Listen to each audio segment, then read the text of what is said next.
They're roaches. Now we got a problem. These darn roaches. As soon as roaches start crawling the wall, and when you see bugs on the wall, that's why you know it's a problem, man. Oh my god, man. These bitch ass bugs up in here. Now it's damn roaches.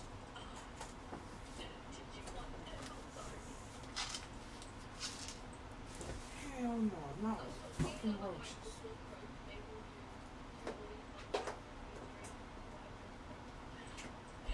See fucking bugs crawling. Seeing roaches on the wall now, man. I think all these passway houses have roaches. I'm just gonna be honest. All these passway houses have roaches.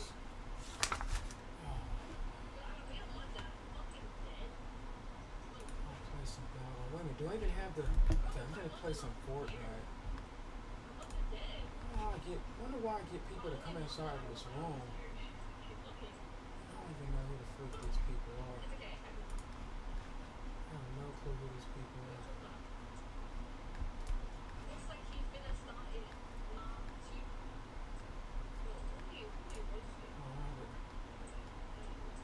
Every time I do it, I have to update this shit. What's going on with Fortnite? It's like you don't play it for 3 days and then you have to update it.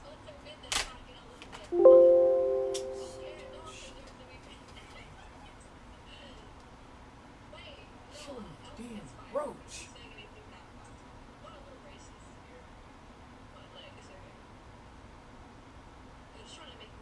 I'm starting to see fucking roaches.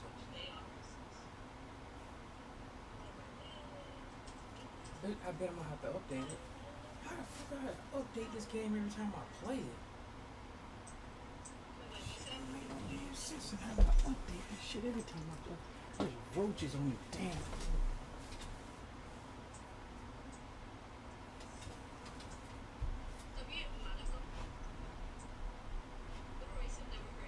See what I'm saying? Why the fuck? This makes no sense. What is going on with this?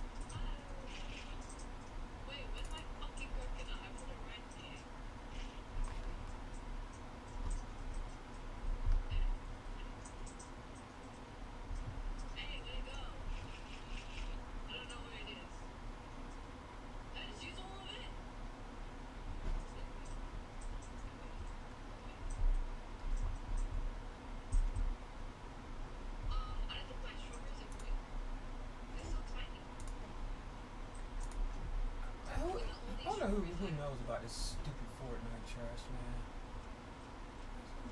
See how Fortnite does that crap, man. This dude knows where she stays at now. Clearly does nothing but stupid shit, for real. She does dumbass shit, man. Yeah, she does.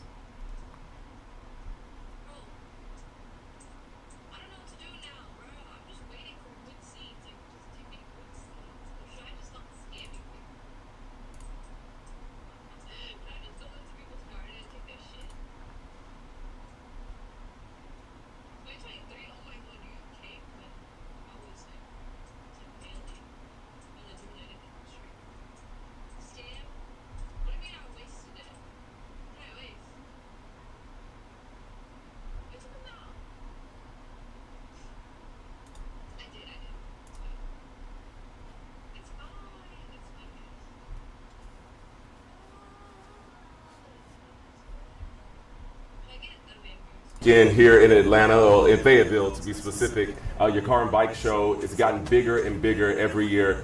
Is it going to get even bigger this year? Hopefully it does. Hopefully it does. It's an amazing feeling. And you know, for Rose, it's all about something beginning as a dream. Got 350 acres, my front yard. This is a passion. We entrepreneurs, let's create something. Let's create a partnership with the community. And that's what we've done. Every year we've invested more into it, and it's only got better and better and better. So I'm excited about this weekend. I'm inviting all the families out. Come out, let's have something to eat. Come look at the beautiful bikes, the cars, the networks, the celebrities, the entrepreneurs. It's a great vibe. Why do you keep this going? You got so many other things going on, Right. but why do you keep this particular event going? Because it's something that I truly love. I know what it means if you growing up somewhere and you really don't have nothing else to hold on to, but listening to somebody down the street. Why does she call herself fat? I don't understand that crap. She ain't freaking fat.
Street, their visions. You watch someone work on a car for 2 years, get it painted, come back, the way the streets celebrate. It's something that's, that meant a lot to me. It's a part of my culture, the same way music was. You know, my passion for automobiles were the same. So as I bought them, me being the boss, it only makes sense. Let's open the gates to the promised land for the ones that really want to come and share that experience. I know you've been working with police this year because some of your neighbors are not happy always when this event comes around. There's been concerns about overcrowding, illegal parking. Some have just said the event can get kind of unorganized. How are you addressing some of those concerns this year? I mean, we've only got better and better dealing with, traffic and things like that. Like I said, it began as a dream. So the only way you could get better and perfect things is after you do them. And for all my young dreamers, create your dream and follow it through.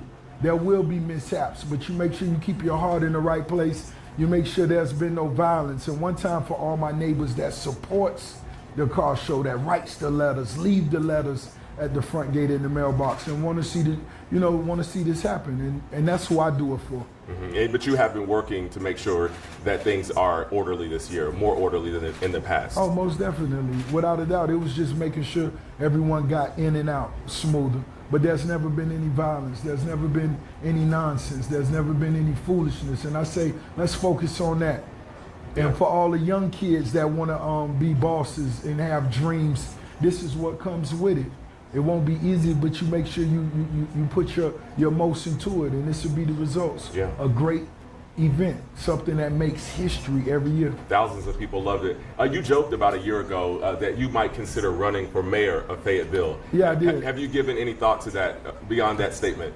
When I said it, I actually thought about it because I was like, if you're doing something positive and you actually bringing you're giving some youngsters opportunities, it's jobs. Every gas station, every hotel, it affects, the financial situation for everything that's around us, and it's all positive. Yeah. You know what I mean? My energy is positive as a boss. We could be doing so many other negative things, but let's focus on the positive, and that's all we've done. And you know, one time for Harley Davidson, Rockford Fosgate, AutoZone, Slippery Soap, all these huge corporate brands that see the vision. Yeah. Barrett Jackson, of course. Let's talk about some of the things you are working on right now. You talked about AutoZone, and you've got a special product, Right. a partnership. Talk about that. Right. Well, Slippery Soap, this is another brother, young dreamer that I met at the first annual car show. Former NFL player who had his own product, his own Slippery Soap. We sat down, we came up with an idea, a concept of coming together. That's what we did. It had a great response, a great reaction. Here we are as of June 1st, we're in select AutoZones, and this is a huge situation that came together at the first annual car show, and I think that's the big picture. And I'm looking to meet all other type of entrepreneurs, and it's vice versa. But that's what it's about. We got to create these environments where people know it's positive, it's big business, it's big money, it's big celebrities, it's huge athletes. And why not do it here in Fayetteville? I opened my gates to my home. Yeah. We didn't go to a convention center. That's something that we should celebrate as a whole. Have you ever considered perhaps, as it gets bigger, moving it out of your estate? It's not about just getting bigger and making the most money I could make. Like I said, the vision for me was the fact that I was a young dreamer that began making music, bought some real estate. When it was sitting there for years, everybody rolled past Evander Holyfield real estate. And I accepted the challenge. I stepped up, invested in it, and here we are. I think that's, for me, that's what I would take if I was sitting on the other side of the lens. That's remarkable. Speaking of the music you just mentioned, you're coming up on a pretty big milestone next year, 20 years since your debut studio album, Port of Miami. Right. How are you celebrating, and is there new music on the way? There is, and I'm gonna let you know right here, there is new music on the way. Ricky Rose, me and Pharrell, we actually shut down one of the biggest bridges in Paris last month for the actual video, so I'm gonna be releasing a new single with the visual as well, and finishing up my album, as well as my artist Nino Breeze. I just had him out on a tour with me, and we doing what we love most. Yeah, I love that. You spend a lot of your time here in Atlanta, of course, Fayetteville, but you also spend a lot of time back in Florida. What keeps you here in Atlanta? I always like to ask artists who could be anywhere. When I was young, I always loved what Atlanta represented. Being black, being strong, being creative. This was the first city I ever came to, and I remember seeing 3 and 4 recording studios on the same street. I said, what the hell is this? Oh my God. This is where dreams come true, you know what I mean? So I wanted to come and enjoy and share in that moment, in that experience. In my own ways, I invested in Atlanta, and Atlanta invested in me in different ways. And I believe as young entrepreneurs, sometimes you have to travel. You have to leave home, go other places, meet other people, share those ideas and put things together. Yeah. Last question. This is Men's Health Month, and I know you in the past have talked a lot about taking control of your health. You've lost weight. You look good. You were up to 350 at one point, right? I was. You look good. You've really eaten better. You're working out. What does a healthy Rick Ross look like? How are you taking control of your health right now? Well, it's just really, for me, it's all about your diet. You know, and a lot of times I break the rules. I want a chili dog with sauerkraut. I want a 20-piece. You know what I'm saying? All flats, lemon pepper. But it's all about your diet. And stay active, guys. We got to stay active. Whatever you got going on, there's no excuse for not getting up, making sure you're stretching. You do 100 toe touches. Make sure you get out with your buddies and just go biking, go walking, go whatever it is. You have to stay active if you want to live a long life. And that's simple. If you want to tap out early and, you know, everybody put your t-shirt on, just don't do nothing. Yeah, good stuff, man. Thank you, Rick Ross. Appreciate you. Thank you, man. Me, awesome. Thank y'all. I think you want to get one quick question in? Too easy. Yeah, Rick Ross, quick question. So you talked about facilitating people's dreams, entrepreneurs, all that stuff. For yourself, what did it cost for you to achieve your dream? The sacrifice, the time. Wait, jump from where? The time. That's when you're sitting in a dark room by yourself and you don't know the answers. That's what success is. You don't know the answers. You don't have the answers. There's nobody you could go to and get the answers. All you could do is follow what your heart says and don't quit. Don't fold. As an artist, as a songwriter, I felt like we was, you know, what Luke did 40 years Southern hip hop. I take my hat off to him. Nobody else could do that. But other than what Luke was doing in Slip and Slide Records, we had no other rap labels. That's what I mean by what Atlanta had going on. So when you're in Miami and you somewhat of a lyricist, you're not just making the twerk music, you could be in a tight spot quick. You can't give up, man. And here I am, 20 years later, for my debut album, Port of Miami. It's the boss. Thank you. Appreciate it. Appreciate you, man.